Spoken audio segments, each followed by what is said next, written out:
Boa noite, bom dia ou boa tarde. Eu não sei o horário que você está assistindo esse vídeo aí. Eu tenho uma palavra de Deus para você, meu amigo, nesta noite. Aqui no livro de Ezequiel, no capítulo 14, e o versículo 12, diz assim a palavra de Deus: Veio ainda a minha palavra do Senhor, dizendo: Filho do homem, quando uma terra pecar contra mim gravemente, se rebelando, então estenderei a mão contra ela e tornarei instável o sustento de pão, e enviarei contra ela fome, e arrancarei dela homens e animais.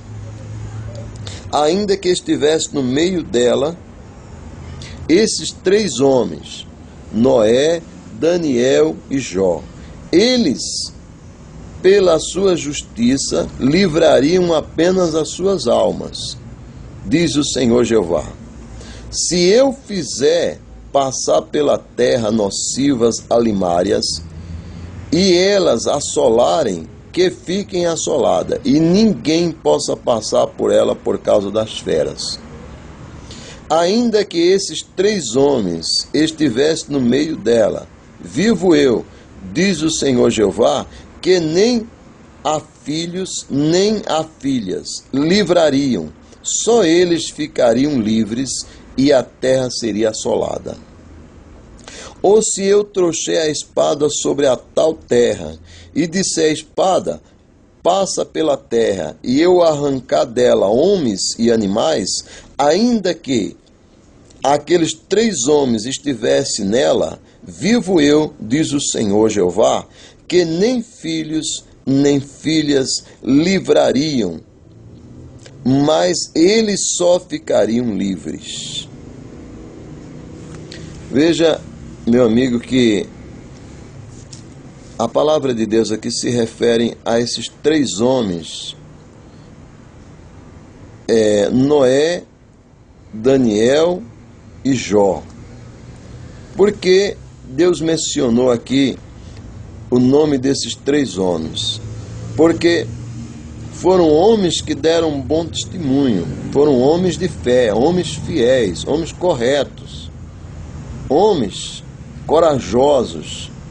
Noé, porque foi o homem pregoeiro da justiça, foi o homem em que, quando Deus arrependeu-se de haver feito homem sobre a terra por causa da maldade do homem, que cresceu e multiplicou sobre a terra, e Deus, quando olhou e viu que grande era a maldade dos homens, Deus arrependeu-se de haver feito homem sobre a terra. Mas havia um homem que achou graça aos olhos de Deus, que foi Noé, por causa da sua fidelidade, da sua obediência.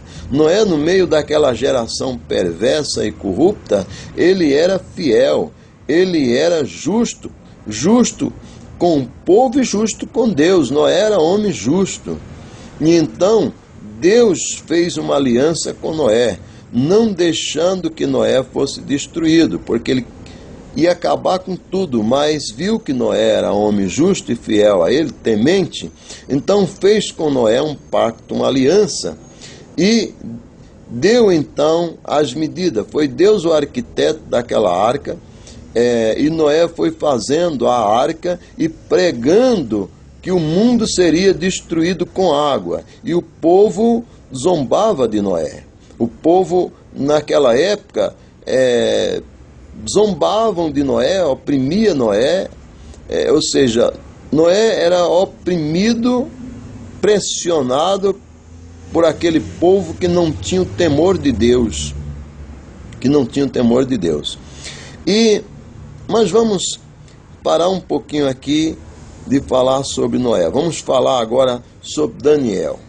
Daniel também é mencionado porque Daniel é um homem fiel, um homem corajoso, não negou a Deus naquele momento que os colegas, né, os colegas de Daniel, né, levantaram-se com inveja de Daniel, os companheiros, né, e queriam acabar com Daniel, porque o rei via qualidade em Daniel, via que em Daniel havia um espírito excelente, que havia fidelidade, havia inteligência, que havia um homem era justo e andava com Deus, Daniel.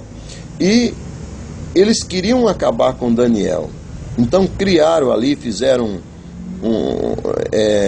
programaram ali entre eles ali, fizeram uma reunião e disseram: vamos fazer uma lei para pegar a Daniel, acabar com ele, porque ele só adora ao Deus que fez os céus e a terra. E então nós vamos fazer uma lei que durante 30 dias a pessoa vai ter que adorar, vai ter que se dobrar diante de um Deus aí. Vamos criar um Deus aí, e esse homem vai ter que adorá-lo, e não pode adorar a outro Deus senão a esse Deus que a gente vamos colocar no papel. E fizeram assim. E Daniel foi condenado por a lei que eles criaram, por não se dobrar diante desse deuses que eles criaram. E então veio a condenação de Daniel, porque Daniel não cedeu à pressão desses homens e foi condenado pela lei que eles criaram. E foi para a cova dos leões. Eu não vou entrar em detalhe aqui por causa do tempo, mas foi para a cova dos leões. Na cova dos leões, Deus enviou seus anjos e tapou ou fechou a boca dos leões, que não puderam fazer absolutamente nada com Daniel.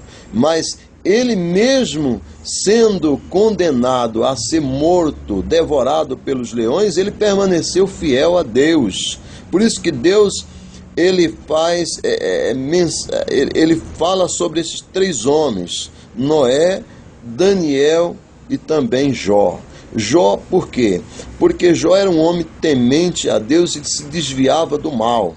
Um homem que fazia o bem, um homem que, sendo ele o homem mais rico do Oriente, mas quando alguém chegava na sua casa, ele não deixava sair com as mãos vazias. Ele não, se tivesse faltando uma roupa, ele dava uma roupa. Jó era assim. Jó ele tinha esse espírito de bondade, não é?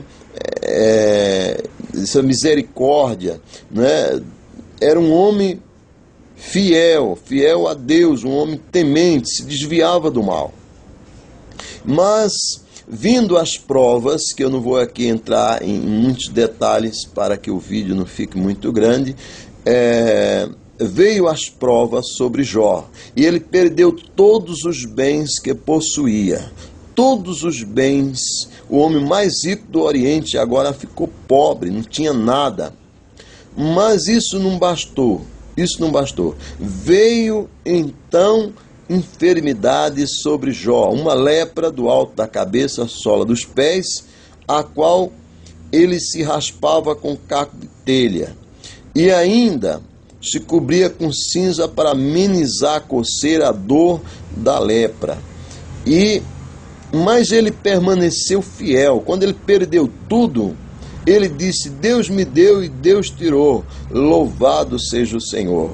Depois ele disse também: nu saí do ventre da minha mãe e nu voltarei. E quando ele estava enfermo, doente, ele disse: receberemos o bem de Deus e não receberemos o mal. Ele pensava que era Deus que tinha enviado aquele mal para ele. Não tinha sido Deus, tinha sido Satanás que tinha feito isso, né? Então, mas eu não vou entrar aqui nos detalhes aqui para não ficar muito comprido o vídeo. Deus faz menção desses 3 homens aqui: Noé, Daniel e Jó, né? E ele diz ainda: se eu enviar uma peste ou espada na terra, em alguma terra que não esteja fazendo a minha vontade, que não esteja em obediência, que esteja vivendo uma vida torta, corrupta, não é? Ainda que esteja esses 3 homens lá, eles não poderiam livrar ninguém, nem os seus próprios filhos. mas livrariam somente a eles pela justiça que eles têm praticado. Então, isso quer dizer, meu amigo, que a salvação é pessoal. Você não pode salvar o seu filho, nem o seu filho salvar você. O filho não pode salvar o pai, nem o pai salvar o filho. E nem o filho salvar a mãe, nem a mãe salvar o filho. Cada um dará conta de si mesmo a Deus. Seja temente a Deus. Procure andar na presença de Deus. Procure guardar os mandamentos de Deus. Seja fiel com Deus. Você não fica olhando, amigo, para a religião, não. Não fica olhando para um, para outro, não. Olha para a palavra de Deus. Olha para os mandamentos de Deus. A Bíblia diz que aquele que teme a Deus de nada tem falta. Quer dizer, se você tem o temor de Deus, você vai ser obediente. E também não vai faltar nada na tua vida, não. Deus, ele vai cuidar de você. Existem muitas mensagens que eu poderia estar falando aqui, aonde a palavra de Deus mostra que o justo é abençoado, é guardado por Deus, é protegido, e também o Senhor não deixará